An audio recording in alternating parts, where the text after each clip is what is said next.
दोस्तों, मोबाइल की लत क्या रुख इख्तियार कर सकती है। वडोदरा शहर में एक माँ ने अपने 15 साला बेटे से फ़ोन छीन लिया तो बेटे ने जो किया वो आपके होश उड़ा देगा।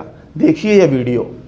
मित्रों, તમે જોઈ શકો છો આ વિડીયોની અંદર માત્ર 15 વર્ષના બાળકે ઘરની તબાહી મચાવી નાખી છે। ઘરને સાવ શમશાન બનાવી દીધું છે। માત્ર ને માત્ર એમનું કારણ એ હતું કે એમની પાસેથી એમના માતાએ મોબાઈલ છીનવી લીધો। આખા ઘરની તબાહી મચાવી નાખી છે। મિત્રો, દરેક માતા પિતા એ સમજવું જરૂરી રહ્યું કે બાળકોને મોબાઈલથી કેવી રીતના દૂર રાખવા। મોબાઈલથી થતા નુકસાન મિત્રો આપણા બાળકોને જરૂરથી સમજાવવા પડશે।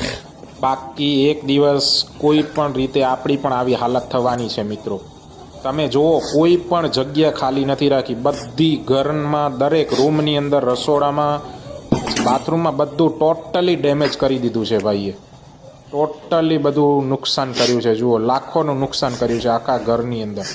વિડીયોને આખો જોજો અને તમારો શું મંતવ્ય છે એ કમેન્ટમાં જરૂરથી જણાવજો।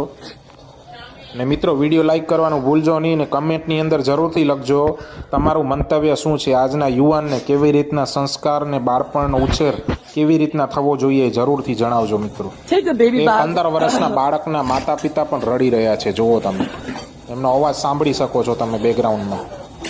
હવે કળિયુગ નહીં, મહાકળિયુગની શરૂઆત થઈ ગઈ છે। મિત્રો, જુઓ તમે કેટલું નુકસાન કર્યું છે। માત્ર મોબાઈલ છીનવી લેવાથી એટલું નુકસાન થઈ રહ્યું છે। મિત્રો, બાળકોની અંદર રાક્ષસનો પ્રવેશ છે। હવે જો ધાર્મિક નોલેજ, આપણા સંસ્કૃતિનું નોલેજ, શાસ્ત્રોનું જ્ઞાન મિત્રો આપવામાં નહીં આવે ત્યાં સુધી આવા કિસ્સાઓ બનવાના છે જ।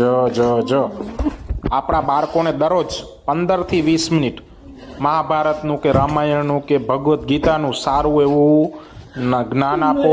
10થી 15 મિનિટ આપણે બાળકો જોડે બેસીને સારી વાતો કરીએ, શાસ્ત્રની વાતો કરીએ, જેથી કરીને આપણા બાળકનું ભવિષ્ય આવું ન બને, ભવિષ્ય ઉજ્જવળ બને, એમનો સંસાર સુખી ચાલે, એમનું ભવિષ્ય ઉજ્જવળ બને, સરળતાથી, શાંતિથી, સુખભર્યું જીવન જીવી શકે। મિત્રો, તો આ વિડીયોને લાઈક કરજો અને તમારા મિત્રોને પણ જરૂરથી શેર કરો। મિત્રો, दोस्तों, मोबाइल की ये जिद आजकल के बच्चों में एक संगीन मसला बनती जा रही है। आपके ख्याल में इस तरह के रवैयों का जिम्मेदार कौन है? अपनी राय कमेंट में ज़रूर दें और वीडियो शेयर कर दें।